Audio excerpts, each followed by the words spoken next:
Boa noite, pessoal. Dando início à nossa sequência de aulas semanais da Residência Médica em Medicina Intensiva do Hospital Metropolitano Dr. Célio de Castro. Hoje quem vai falar para nós é um convidado especial aí, Dr. Galileu Chagas, neurologista lá do Hospital Vila da Serra, chefe da equipe da neurologia, neurologista formado pela UFMG e neuroradiologista intervencionista. Áudios fechados, vídeos abertos, dúvidas podem ser lançadas no chat. No final, a gente abre para a troca de experiência. Obrigado, Galileu, mais uma vez. Te passo a palavra aí. Muito obrigado, Luigi. Obrigado pelo convite a todos. Obrigado, Paulo, meu colega de trabalho lá no Vila. Estamos sempre juntos lá. Então, vamos lá. Nossa aula hoje vai ser sobre ressonância magnética. Eu não preciso nem reforçar aqui a importância da ressonância magnética no nosso meio hoje, na neurologia e na neurocirurgia modernas, né? Ela é um dos pilares da nossa prática.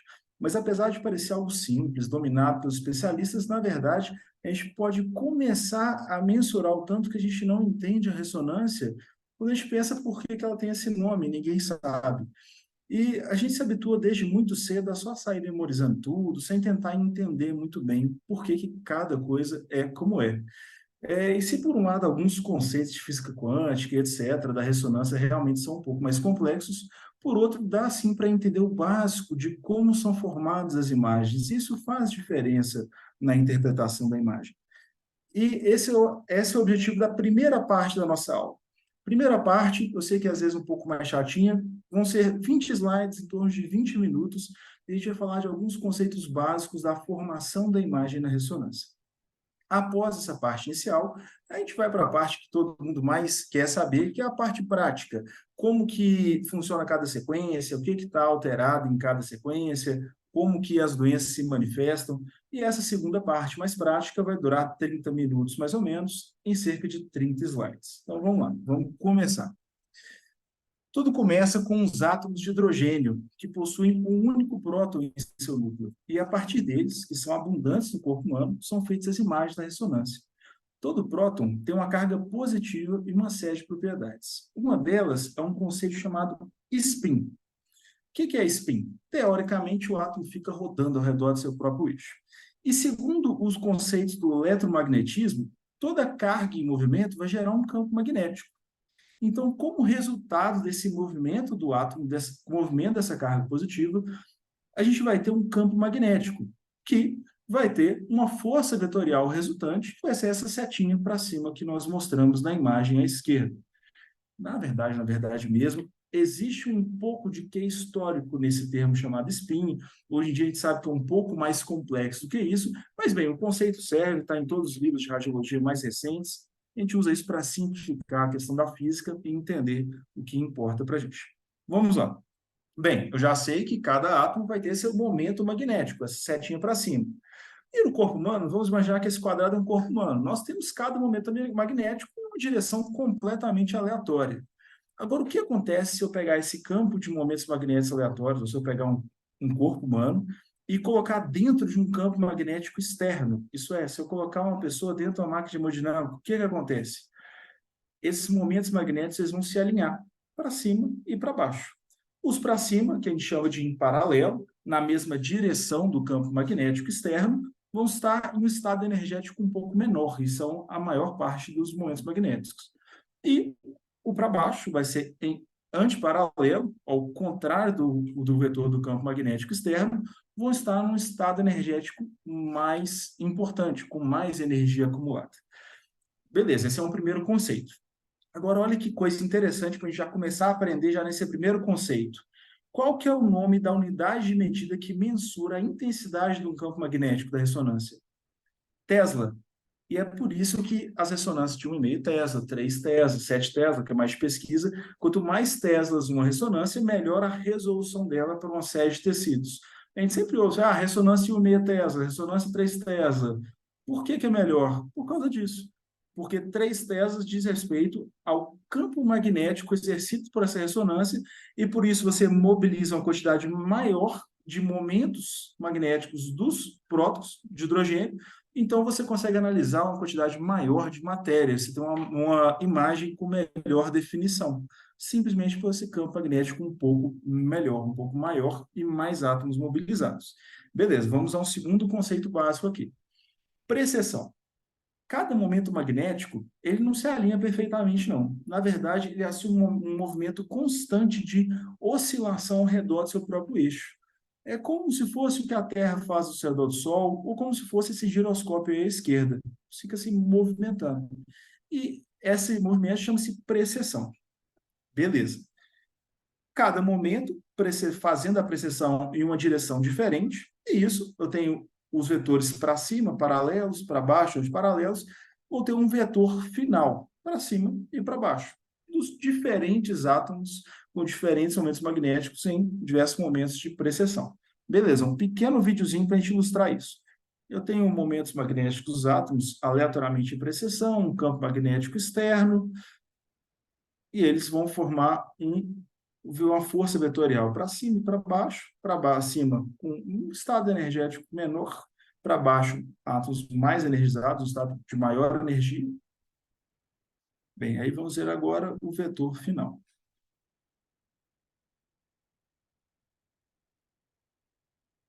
E aqui eu reforço, gente, a pessoa vai ver, vim na aula de terapia intensiva para ver física. Essa parte é bem curtinha e ela nos ajuda, ela é importante para a gente entender melhor a ressonância. Já já a gente vai para a parte prática. Pois bem, agora um outro conceito. A frequência na qual esses átomos estão em precessão, ela é chamada frequência de Larmor, e ela é uma constante, a qual é submetida apenas por uma variável, que é o campo magnético externo. Ou seja, se eu sei qual a intensidade do meu campo magnético externo, eu sei exatamente qual que é a frequência da precessão dos meus momentos magnéticos. Aqui a gente vê um videozinho para 1 Tesla para 2 Tesla, como que gira mais rápido. Então, sabendo desses conceitos, o próximo passo na produção da imagem vai ser o conceito da ressonância. O que é ressonância? Se eu emito uma onda de radiofrequência em uma substância na exata mesma frequência que essa substância está, ou seja, se eu emito uma onda de radiofrequência na exata mesma frequência da frequência de precessão, da frequência de Larmor, frequência de precessão dos átomos, essa substância que recebeu a onda de radiofrequência, ela vai absorver essa energia. Tem um experimento muito clássico da física, que é esse aqui, ó. Todo mundo já viu isso aqui alguma vez na vida. Eu tenho uma taça de cristal, eu vou emitir um som, ela vai começar a vibrar e quebrar. Isso é o fenômeno da ressonância acústica. O que acontece? Eu estou emitindo um som com a mesma frequência dessa taça de cristal, ser pura, e aí essa taxa de cristal está absorvendo a energia do som e então quebrando. É um exemplo da mesma coisa que acontece na ressonância. Até tem uma indagação aí que se a gente aumentar demais a potência da ressonância, isso não pode eventualmente fazer algum mal, mas isso é uma dúvida que a gente não tem resposta ainda. E as nossas máquinas não são tão potentes ainda também, só em termos de pesquisa. Pois bem, então a gente entendeu o que é ressonância, a gente entendeu por que é nuclear, de onde que vem o termo magnética. Agora, como que as imagens são formadas? Depois de receber energia, tem duas modificações no átomo de hidrogênio. A primeira é que a precessão que estava anárquica, ela começa a correr em fase, isso é, na direção que veio a onda de radiofrequência, a precessão começa a caminhar na direção dela. Deixa eu te mostrar aqui. Observe, vai tudo para o mesmo lado agora. E a outra coisa que acontece é que os momentos magnéticos que estavam no estado menos energético para cima, eles vão para o estado mais energético para baixo. Essas duas coisas, fenômeno de precessão em fase de spin flip, porque agora houve uma absorção de energia, com uma mudança da força vetorial final. E é interessante que, a depender de como você dá essa radiofrequência, qual frequência, etc., você vai ter um efeito diferente nesse vetor, que vai ter influência na formação das imagens. Por fim, já quase encerrando essa parte inicial, o que acontece quando essas ondas de radiofrequência são interrompidas? Vai ser o último momento da formação da imagem, chamado de relaxamento. Em termos simples, as coisas simplesmente voltam ao seu estado anterior, de um estado altamente energético, com muitos momentos magnéticos em antiparalelo e com a precessão em fase, para um estado pouco energético. Isso é, a energia cai. Só que pela lei da conservação da energia, a gente sabe que não tem perda de energia, ela só se transforma em outras formas. Então, o que acontece é uma liberação dessa energia na forma de ondas de rádio, e essas ondas vão ser interpretadas pelos computadores para produzir a imagem da ressonância. E essa liberação, ela acontece, esse relaxamento acontece de duas formas, e cada uma delas gera as duas principais sequências da ressonância, o T1 e o T2.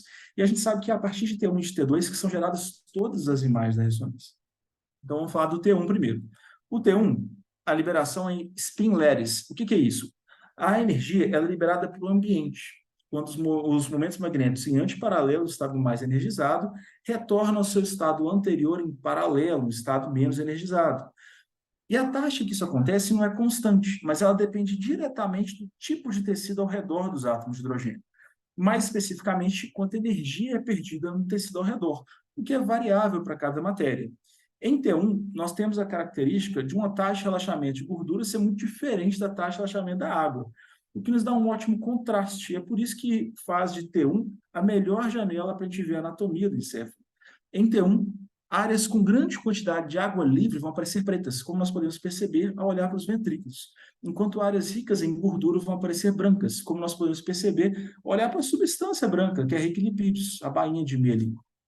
Bem, depois a gente vai falar mais de T1. A segunda forma de relaxamento é o spin-spin, que dá origem às imagens ponderadas em T2. Isso acontece por causa da interação entre os campos magnéticos individuais dos átomos de hidrogênio.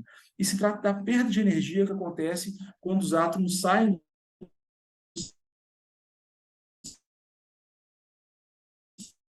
estado de precessão em fase e no estado de precessão fora de fase, dependente dos tipos de tecido envolvidos. Deu aqui que a internet está instável, vocês estão me ouvindo ainda? Tá tranquilo? Ô, Galileu, sim, deu uma travadinha, mas agora retomou. Ah, Valeu. tá. Beleza. Vamos lá. Então, depende muito, a taxa que esses tecidos relaxam vai depender muito do tipo de tecido envolvido. E essa mudança acontece de forma muito mais rápida em materiais densos, como os ossos, mas é mais lenta em materiais mais fluidos, como a água ou o líquido. Bem, o que faz com que em T2 os ossos fiquem pretos, assim como em T1, mas a água fique branca, como nós podemos observar nos ventrículos, sem diferenciar muito bem a gordura. T2 parece um pouco com o oposto de T1. Mas por ter essa característica de evidenciar muito bem os fluidos, como a água, as janelas ponderadas T2 são muito boas para visualizar lesões do encéfalo. Por exemplo, aqui eu vejo uma neoplasia, uma lesão frontal à esquerda, sugestiva de neoplasia, na verdade, com um efeito de massa comprimindo o ventrículo lateral e um grande edema vasogênico ao redor dela. Pois bem, para encerrar essa primeira parte, ele disse que seria breve, um vídeo bem interessante. À esquerda, só dar play aqui um segundinho. À esquerda nós temos a gordura e à direita água. Opa, desculpa. Bom, a gente vê que já está alinhado, já tem um campo magnético externo, formando uma força vetorial final. Vamos emitir uma onda de radiofrequência na mesma frequência dos átomos, então vai ter uma absorção dessa energia. Os átomos vão para um estado mais energético e para uma precessão em fase, mudando o vetor final. E agora eu vou ter uma liberação em diferentes momentos. Lembrar a esquerda a gordura, a direita a água. Primeiro, a liberação vai acontecer por o ambiente.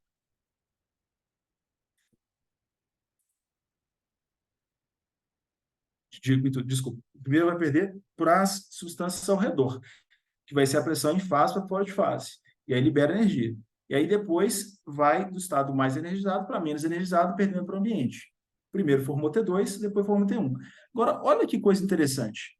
Em um momento eu liberei T2 na interação com as outras moléculas, em outro momento eu liberei T1 na liberação com o ambiente, e enquanto a gordura já soltou as duas imagens de forma separada, a água começou a perder energia agora.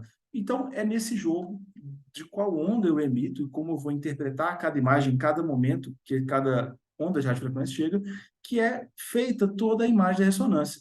E aqui a gente já vê a importância de ver diversas janelas e entender o que cada uma delas significa. Agora nós vamos para a parte que todo mundo mais quer saber, que mais importa, depois desse arcabouço básico, para compreender o que é a ressonância, como a imagem é formada. Eu acho que ajuda a entender melhor a ressonância, saber esse básico. Nós vamos agora para a parte prática, da neuroimagem na prática clínica. Bem, o primeiro conceito importante é que existem as imagens coronal, axial e sagital. E, assim como na vida, a nossa visão sobre algo pode mudar drasticamente se eu vejo diferentes ângulos. Então, é sempre importante eu ver uma lesão pelo máximo de ângulos possíveis. Isso faz muita diferença. O segundo conceito é que as lesões brancas na ressonância vão ser chamadas de hiperintensas ou hipersinal, enquanto as pretas de hipointensas ou hipossinal e a cinza de isointensas ou isosinal. E vale lembrar que é diferente da tomografia. Na tomografia, eu tenho hiper, hipo ou isodensidade. Na tomografia, eu tenho densidade, enquanto na ressonância, eu tenho intensidade, ou sinal. Essa tabelinha é muito interessante, tem um artigo dela aqui embaixo, um artigo bem legal, assim, que descreve as principais matérias na ressonância. E, bem, para entender as sequências, nós vamos focar nosso raciocínio principalmente em 4 matérias: água, gordura, proteína e contraste. Vamos lá. No T1, os fluidos livres, como líquor, vão aparecer pretos, como nós podemos observar nos ventrículos, nos sucos, que tem hipossinal. Enquanto a gordura vai aparecer branca. E olha que interessante, do que é composta a substância branca? Por que ela é branca? Ela é composta principalmente por tratos, que nada mais são que feixes de axônios envoltos por bainha de mielina, que por sua vez é de composição lipídica. Então é por isso que no T1 a substância branca é branca. Ela tem um hipersinal por ser rica em gordura. Outra coisa que também fica branco vai ser o contraste paramagnético, gadolínio, vai aparecer branco, e T1 é a sequência que nós usualmente vemos para ver o contraste, vai aparecer branco, dá para ver bem a anatomia. E bem, ao contrário da água livre, que fica preta, tecidos ricos em água, porém nos quais a mobilização está mais restrita, como que acontece em diversas lesões, eles podem ficar mais isointensos no T1. Então, esse é um dos fatores que explicam por que às vezes a gente vê uma lesão tão bem nas janelas ponderadas em T2, mas ela fica menos evidente na janela ponderada em T1, que a gente realmente usa muito para ver imagem contrastada ou anatomia, na maior parte das vezes. E outra coisa interessante sobre T1, que ela é até citada na legenda dessa tabela do artigo, é que apesar de na tabela estar escrito que tecidos proteicos vão estar com sinal intermediário em T1 e branco em T2, as características do sinal dos tecidos proteicos variam muito conforme a quantidade de proteínas da lesão. E tecidos com alta concentração de proteína pode ter hipersinal em T1 e hipossinal em T2. E outras substâncias que também ficam brancas com hipersinal em T1 são a melanina e a metahemoglobina, que a gente vai conversar bastante sobre sangramento. Metahemoglobina é um produto de degradação da hemoglobina. Vamos para alguns exemplos.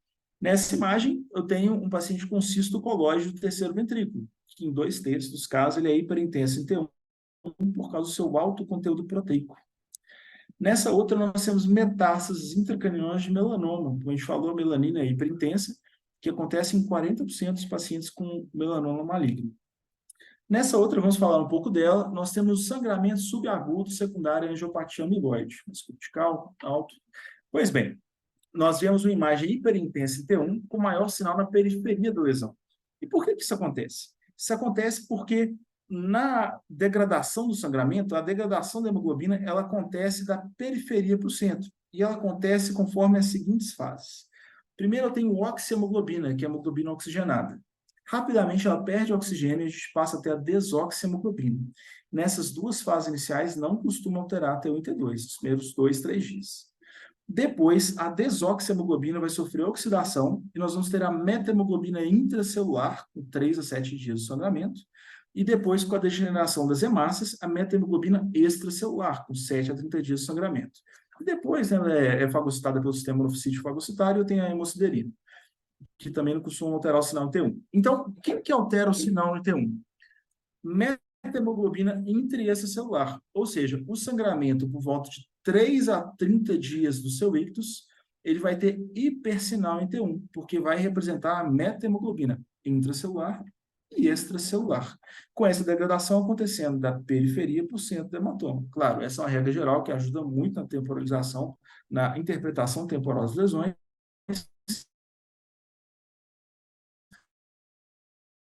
mas na realidade, às vezes não. Então, bem, aqui a gente vê essa lesão, o sangramento subagudo em T1, com hipersinal mais evidente na periferia, refletindo esse caminhar da degradação da hemoglobina no hematoma, igual nós falamos.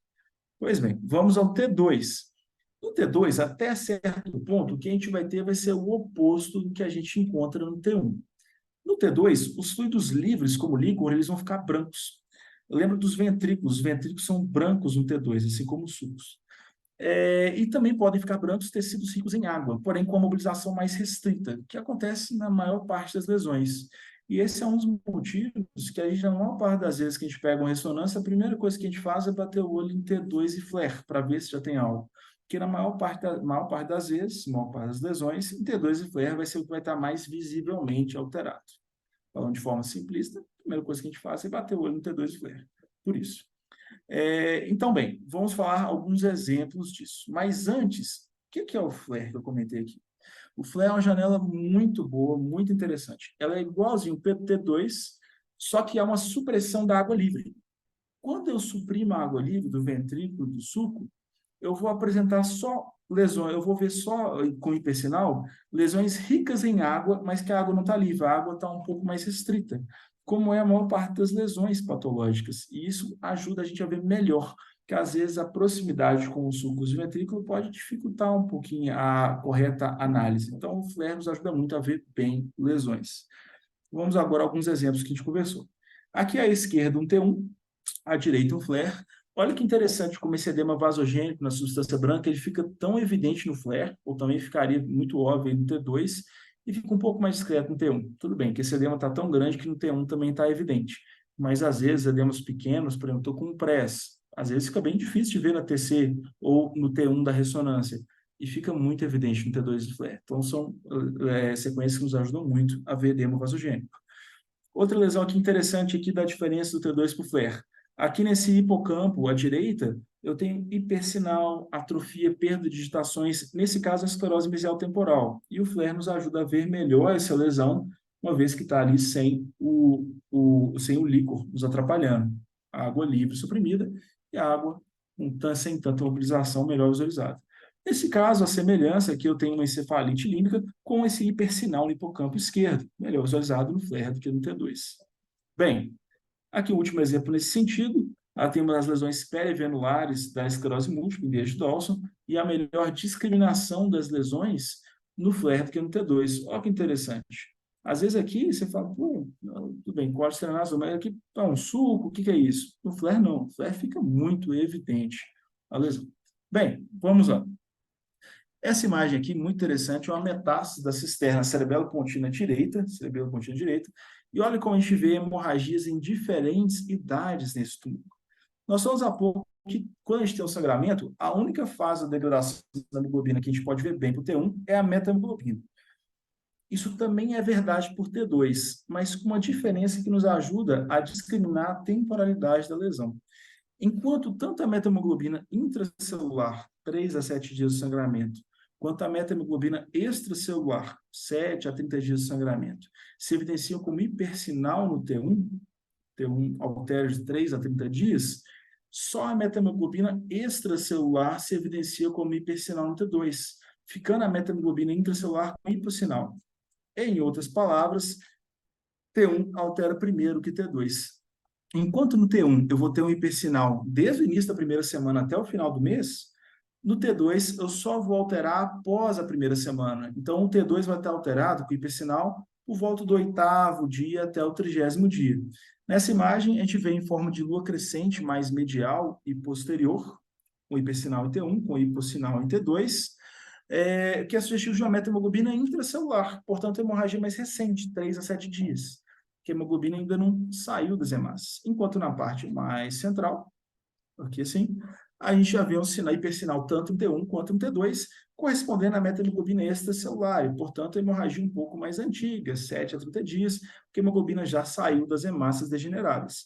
E a porção intensa é o próprio tumor, e o sangue agudo antigo não pode ser muito bem diferenciado por T1 ou T2. O sangue mais antigo, muito agudo, vai ser melhor visto pelo T2 estrela, que a gente vai conversar mais para frente. E um detalhe interessante aqui é que a gente consegue visualizar bem o conduto auditivo em T2, enquanto no T1 e no flare não. Agora, se a gente quiser ver conduto auditivo, tronco cefálico, nervo craniano, a melhor sequência vai ser o Fiesta. Sem entrar em muitos detalhes sobre o Fiesta, vai ser basicamente uma sequência boa para ver isso. troncocefálico. Eu quero ver um conflito neurovascular com um nervo facial, com um nervo trigêmeo. Tá dando que a internet está instável de novo. Se ficar ruim, vocês me falam, tá? Por favor. Pois bem, o Fiesta vai ser a melhor sequência para isso. Na imagem à esquerda, nós vamos ter uma idosa com zumbido do lateral contínuo, cujo Fiesta evidenciou um aneurisma da artéria cerebelar posterior inferior, a PAICA, à direita, que foi confirmado pela ANGIO-TC. Nessa imagem à direita, nós temos um paciente com perda auditiva neurosensorial à esquerda e o Fiesta mostrou um nervo vestíbulo-coclear hipoplástico. Bem, mas o conceito que deve ficar é: o Fiesta é bom para ver conflito neurovascular, ver troncocefálico, nervo craniano. Pois bem, vamos seguir. T1 com contraste. Se trata de uma janela muito importante para vermos lesões. Ela é exatamente igual ao T1, porém a gente injeta o contraste gadolínio no vaso pacientes, que nos permite ver duas coisas. A primeira, mais óbvia, alterações nos vasos sanguíneos, como a obstrução arterial aguda, no AVC isquêmico, um aneurisma, trombose venosa dos seios durais. E a segunda, um realce de contraste nas lesões. Isso é possível porque em muitas lesões a gente tem uma quebra da barreira hematocefálica, e assim o contraste extravasa dos vasos para as lesões do encéfalo. E assume diversos padrões, e esses padrões, inclusive, nos auxiliam muito na elucidação diagnóstica. Nessa imagem, é só para ilustrar, nós temos uma MAVE causando uma hemorragia topográfica talâmica, depois a gente até vai voltar nela. Mas, por hora, só para mostrar os vasos preenchidos com contraste, e aqui é um sangramento subagudo. Bem, para exemplificar, vamos começar com algumas imagens. Aqui eu tenho um abscesso bacteriano. Em T1, eu vejo um hipossinal, aqui. Aí depois, no T1 contrastado, eu vejo esse realce anelar pelo contraste, enquanto no T2 eu vejo esse edema vasogênico pré-lesional. Lembra? T2, flare, muito bom para ver líquido livre, edema vasogênico, muito bom, muito bem visto no T2 no flare. E com o realce anelar pelo contraste. Olha como que é importante ver várias sequências para interpretar bem uma imagem na ressonância. É uma imagem muito sugestiva de um abscesso cerebral. Vamos para uma próxima. A semelhança da imagem anterior, essa aqui vai ser a imagem de um neurotoxoplasmose, um paciente HIV positivo. Em T1, tem um hipossinal. Olha para você ver como fica ruim de ver, às vezes passa até batido. Aqui, no flare, eu vou ter um edema vasogênico, eu tenho esse hipersinal ao redor, e no T1 contrastado, eu vou ter esse realce anelar pelo contraste ao redor da lesão.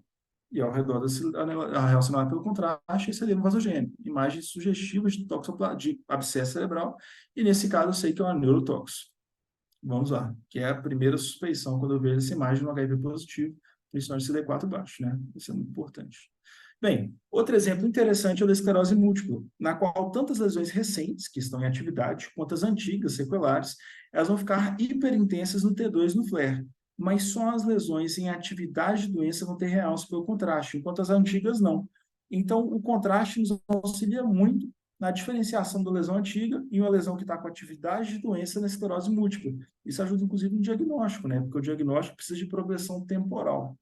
Bem, nessa imagem aqui, nós temos diversas lesões periventriculares, subcorticais, branco profundo, com hipersinal no T2 flare, algumas com hipossinal no T1, sendo que no T1 com contraste eu tenho lesões realçando contraste, que vai ser com atividade de doença, e outras não, que são lesões sequelares.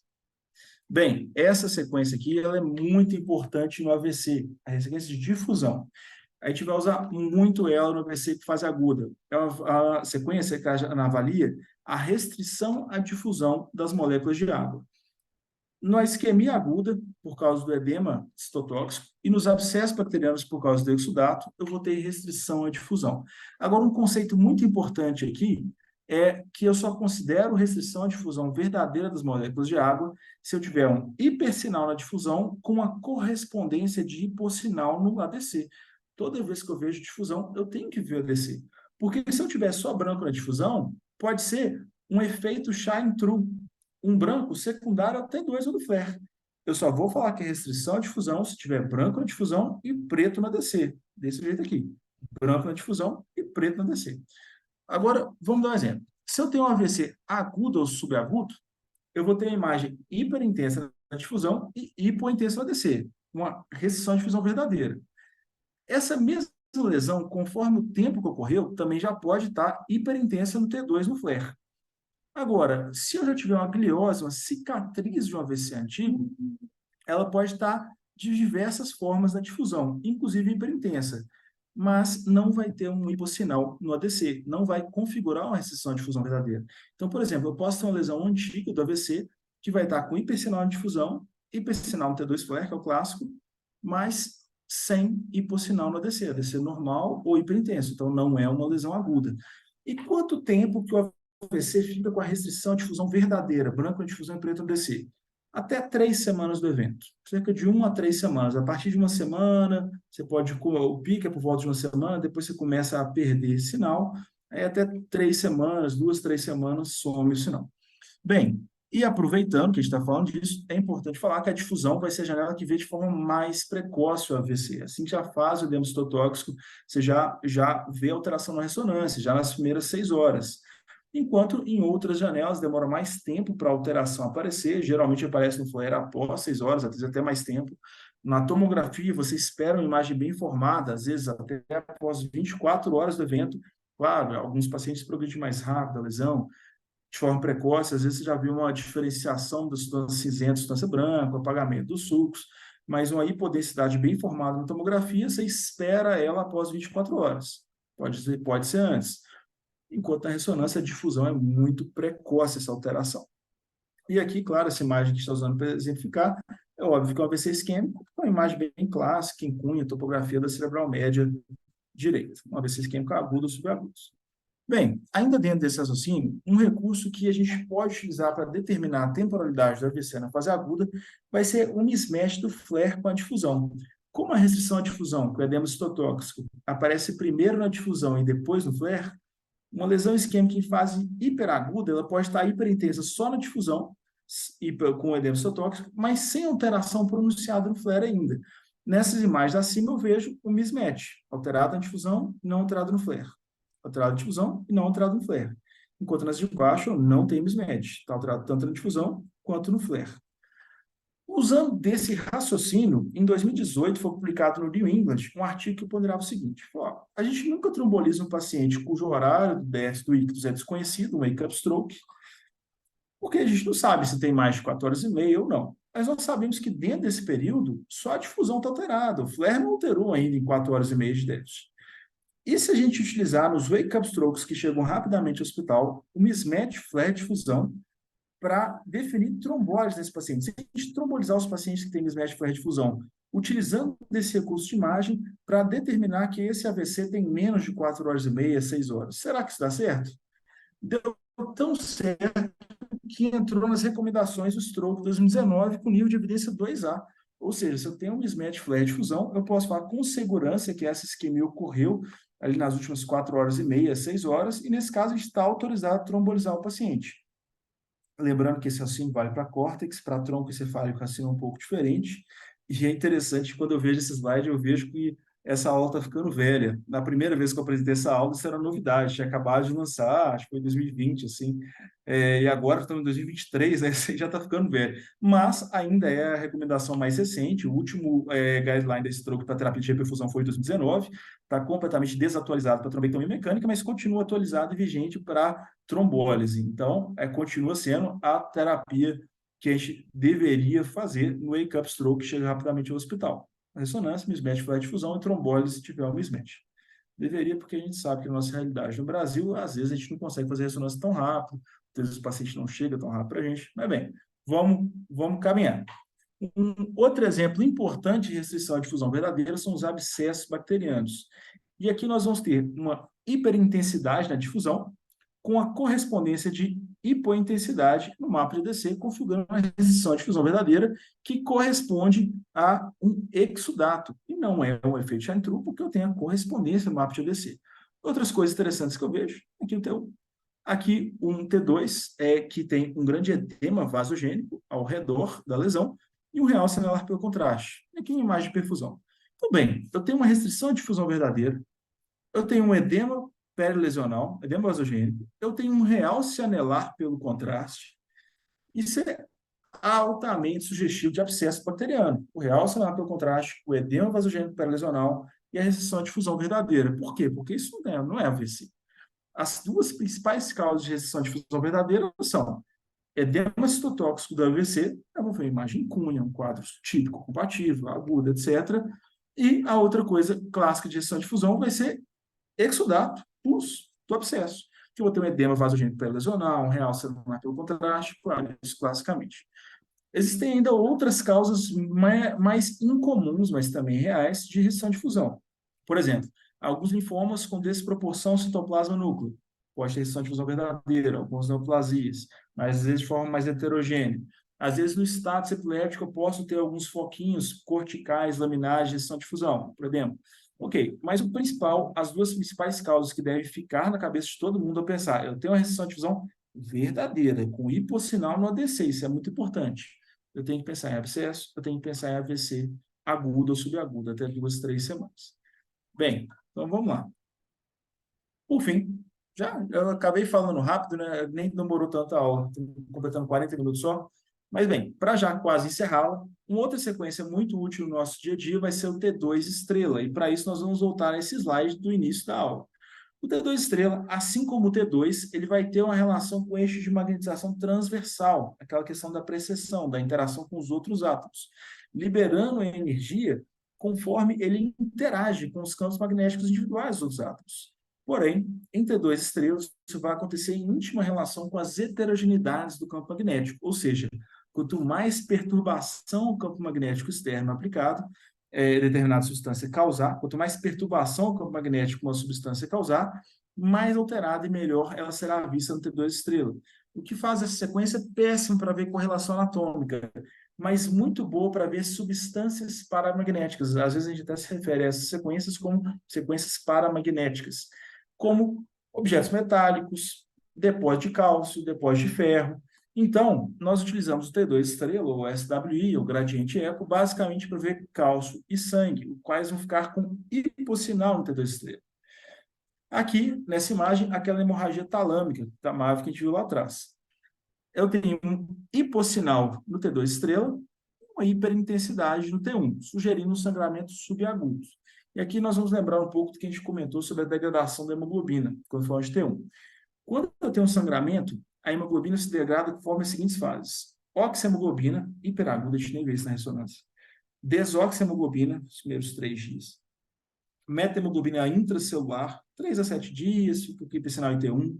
Metahemoglobina extracelular, 7 a 30 dias, hipersinal em T1 e T2. E depois hemosiderina, quando vai ser fagocitado pelo sistema monocítico macrofágico, mais de 30 dias. Sendo que somente a metahemoglobina vai alterar o sinal em T1 e T2, igual a gente falou. Pois bem, sendo a janela de T2 estrela, o gradiente eco, boa para visualizar a hemosiderina e a desoxihemoglobina, ela vai ser a nossa escolha para ver sangramentos muito agudos, menos de 3 dias, essa é a desoxihemoglobina, ou crônicos, com mais de 30 dias. Então, tem que ver uma coisa que acabou de acontecer, uma coisa mais antiga, o T2 estrela vai ser muito boa para ver, porque o T1 e T2 pode não ter se alterado ainda.